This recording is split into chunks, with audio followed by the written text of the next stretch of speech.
నమస్తే. Welcome to 99 TV. Tahawwur Hussain Rana ఈరోజు భారతదేశమే కాదు ప్రపంచ దేశాలు మొత్తం అతని గురించి మాట్లాడుకుంటున్నాయి. ఈయనే తహూర్ హుస్సేన్ రాణా అండ్ ఈయన డేవిడ్ కోల్మన్ హెడ్లీ, ఇతను కసబ్. వీళ్ళ ముగ్గురే 26/11 కుట్రదారులు, సూత్రధారులు. ఎగ్జిక్యూట్ చేసింది, ప్లాన్ చేసింది, ఎగ్జిక్యూట్ చేసి చాకచక్యంగా తప్పించుకుంది. వాస్తవంగా కసబ్ దొరకకూడదు. ఎందుకంటే అతనికి అప్పచెప్పిన మిషన్ ఏంటంటే దొరకకూడదు, ఒకవేళ నువ్వు చనిపోయినా నీకు స్వర్గం లభిస్తుంది, నీ కుటుంబాన్ని మేము చూసుకుంటాం. ఒక కానిస్టేబుల్ చాకచక్యం కారణంగా అతను దొరికాడు, సజీవంగా దొరికాడు. అందువల్ల ఈ కనెక్షన్స్ అన్నీ డేవిడ్ కోల్మన్ హెడ్లీ అలాగే రాణా, ఈ కనెక్షన్స్ ఎస్టాబ్లిష్ అయినాయి. రాణాని పట్టుకురావటానికి ఎప్పుడు 2008, ఎప్పుడు 2025, ఇన్ని సంవత్సరాలు పట్టింది.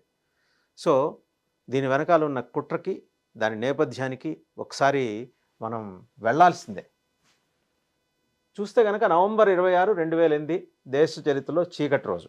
ఆ చీకటి రోజుకి సంబంధించి ముందరికి వెళ్ళే లోపల అసలు ఇతని ప్రస్థానం ఏంటి, ఈ డేవిడ్ కోల్మన్ హెడ్లీ ఎవరు, అలాగే అతనికి రాణాకి ఉన్న సంబంధాలు ఏంటి, ఒక్కసారి కనుక చూస్తే ఎన్ఐఏ అధికారుల అదుపులో తహూర్ రాణా నిజం చెబుతున్నాడా, బుకాయిస్తున్నాడు? అసలు చెప్పడానికి ఏమన్నా ఉంటే కదా నేను నిజము లేదా అబద్ధం చెప్పడానికి అనే ప్రశ్న, ఎదురు ప్రశ్న వేసేట. ఇన్ఎవిటబుల్ ఇదంతా. అంటే ఇన్ కెమెరా ప్రొసీడింగ్స్లో అతను మాట్లాడినవి ఎంతవరకు సెన్సార్ చేసి బయటకు లీక్ చేయొచ్చు, ఆ మేరకు లీక్ అయిన విషయాలు ఇవి. సరే, రాణా ఫ్యామిలీకి జియావుల్ హక్ ఫ్యామిలీతో ఉన్న సంబంధాలు ఇప్పుడు ఇది తాజాగా కొత్త అంశం ఎన్ఐఏ దృష్టిలో. జియావుల్ హక్ పాకిస్తాన్ ఆయన ప్రీమియర్గా ఉండగా, ఆర్మీ చీఫ్గా ఉండగా, ఆయనకి మన దేశంలో చాలా సెలబ్రిటీ స్టేటస్ ఎంజాయ్ చేస్తున్న హిందీ స్టార్ శత్రుఘ్న సిన్హా, ఆయనకి మంచి సంబంధాలు ఉండేవి. శత్రుఘ్న సిన్హాకి ఆయన నిషాన్ ఏ పాకిస్తానీ అనే బిరుదు ప్రదానం చేశారు. దానికోసం స్పెషల్ ఫ్లైట్లో శత్రుఘ్న సిన్హా పాకిస్తాన్ వెళ్ళి ఆ బిరుదు అందుకొని కూడా వచ్చారు. సరే, జియావుల్ హక్ దుర్మరణం ఇవన్నీ తర్వాత మనకు తెలిసిన అంశాలే. సో నిషాన్ ఏ పాకిస్తాన్ అంటే మన దేశంలో భారత్తో సమానమైంది. అది ఒక పాకిస్తానేతరుడికి, అందున భారతీయుడికి ఇవ్వటం అనేది అప్పట్లో సంచలనంగా మారింది. ఆ 30-40 ఏళ్ళ నాడు సంచలనంగా మారింది. సరే, అది అటు ఉంచితే అదే జియావుల్ హక్ ఫ్యామిలీ తోటి తహూర్ హుస్సేన్ రాణా, ఈ ఫ్యామిలీకి సంబంధాలు ఉన్నాయట. అది కొత్తగా ఎస్టాబ్లిష్ అయింది. పాకిస్తాన్లోని పంజాబ్ ప్రావిన్స్లో చిచావత్ని అనే విలేజ్లో ఇతను రాణా పుట్టాడు. అక్కడ మెడికల్ ఎడ్యుకేషన్ పూర్తి చేసిన తర్వాత పాకిస్తాన్ ఆర్మీ మెడికల్ కార్ప్స్లో చేరారు. 1990స్లో ఆయన పాకిస్తాన్ సైన్యాన్ని విడిచిపెట్టి కెనడాకు వలస వెళ్ళాడు. అక్కడి నుంచి కెనడా పౌరసత్వం తీసుకున్న తర్వాత అమెరికాకి వెళ్ళారు. అమెరికాలో చికాగోలో ఫస్ట్ వరల్డ్ ఇమిగ్రేషన్ సర్వీసెస్ అనే సంస్థని రాణా ప్రారంభించాడు. ఒకసారి మిగిలిన వివరాల్లోకి వెళ్తే, ముంబైలోని తాజ్ హోటల్పై ఉగ్రదాడికి అసలు పథక రచన జరిగింది ఎప్పుడు అనేది ఏంటంటే, పథక రచన ఎలా జరిగిందనేది ఈయనకి ఇతనికి ఉన్న సంబంధం, డేవిడ్ కోల్మన్ హెడ్లీకి ఉన్న సంబంధాన్ని బట్టి ఇక్కడ ఎస్టాబ్లిష్ అవుతుంది. తహూర్ రాణాకి డేవిడ్ హెడ్లీతో ఉన్న పరిచయం ఏంటంటే, వాళ్ళిద్దరు బాల్య స్నేహితులట. డేవిడ్ కోల్మన్ హెడ్లీ అసలు పేరు దావూద్ గిలానీ. డేవిడ్ హెడ్లీ తండ్రి పాకిస్తానీ, తల్లి American దేశస్తురాలు. And Headley, Tahawwur Rana వీళ్ళు కలిసి చదువుకున్నారు. పాకిస్తాన్లోని హసన్ అబ్దాల్లో ఒక స్కూల్లో చదువుకున్నారు.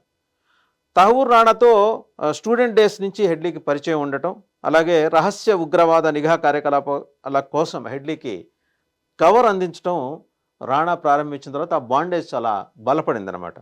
హెడ్లీకి అసలు ఎందుకు భారతదేశం మీద ఎందుకు అంత ద్వేషం అంటే, అది 1971లో మొదలైంది ఆ ద్వేషం. ఎలా?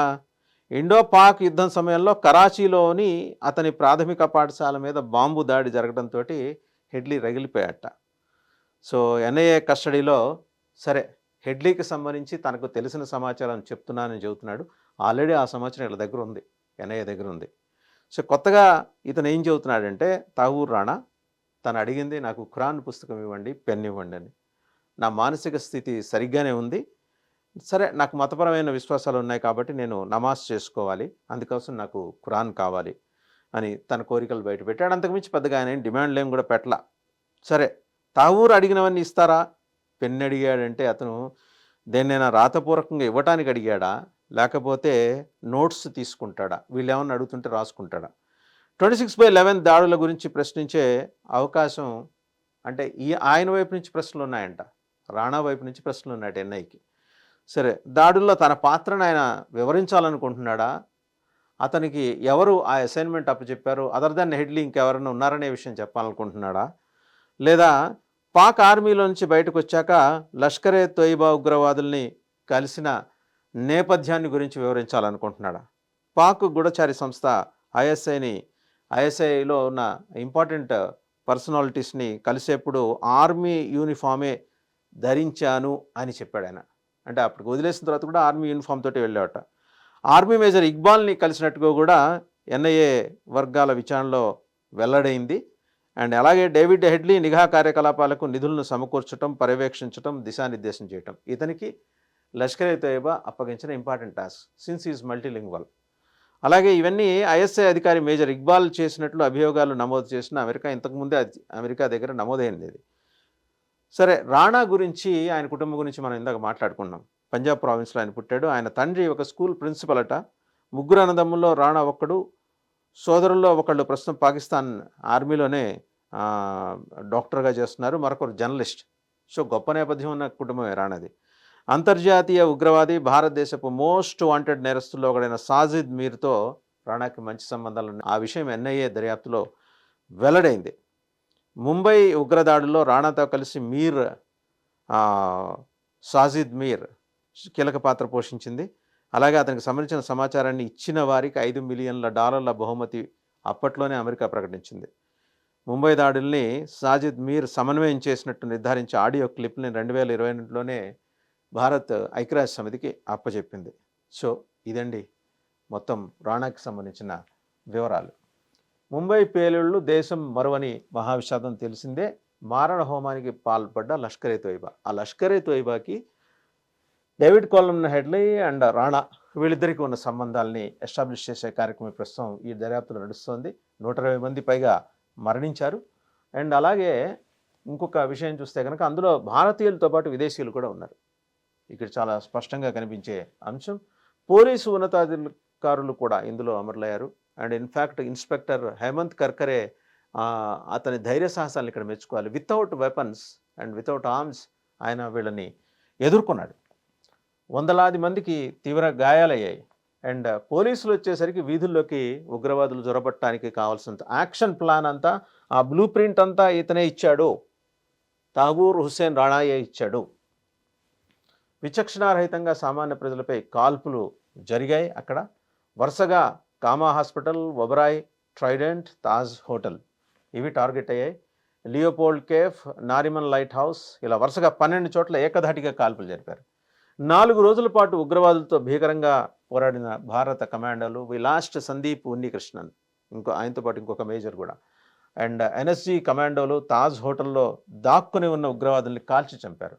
ఉగ్రవాద దాడి తర్వాత రతన్ టాటా చేసిన సాయం చరిత్రలో ఎప్పటికీ నిలిచిపోతుంది. నిజంగా ముంబై ఉగ్రదాడిలో కీలక నిందితుడైన తహవూర్ రాణా ఈరోజు ఎన్ఐఏ కస్టడీలోకి వచ్చిన తర్వాత ఆయన చెప్తున్న విషయాలు.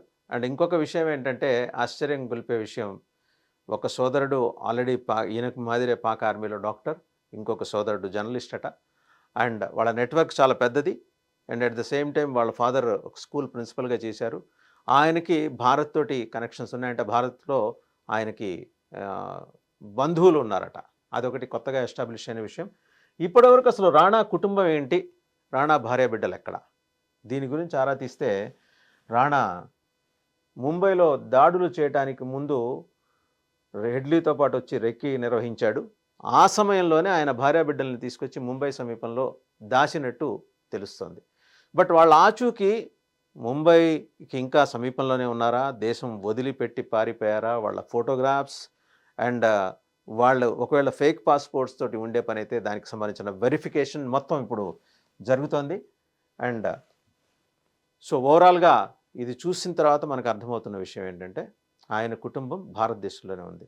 భారతదేశానికి ముప్పు రాణా అరెస్ట్ తోటి తొలగిపోయిందని ఎవరైనా భావిస్తే అది ఖచ్చితంగా కొంచెం అబద్ధమే అవుతుంది. ఎందుకంటే అరెస్ట్ తోటి ఆగిపోలేదు, అరెస్ట్ తోటి మొదలైంది. ఆయన భార్యా బిడ్డలు కూడా ఇక్కడే ఉన్నారు, భారత్‌లోనే ఉన్నారు. అది కూడా ముంబైకి సమీపంలోనే ఉన్నారు. ఇది ప్రాథమిక సమాచారం. దీని మీద ఎన్ఐఏ ఇప్పటికే దేశవ్యాప్తంగా వేగుల్ని పంపించింది. వాళ్ళు ఉండే పాసిబిలిటీస్ ఉన్న ఏరియాస్ హైదరాబాద్‌కి కూడా మరి ఎన్ఐఏ బృందాలు చేరుకున్నాయి. ఎందుకంటే పాత బస్తీ వాళ్ళకి చాలా సేఫెస్ట్ ప్లేస్.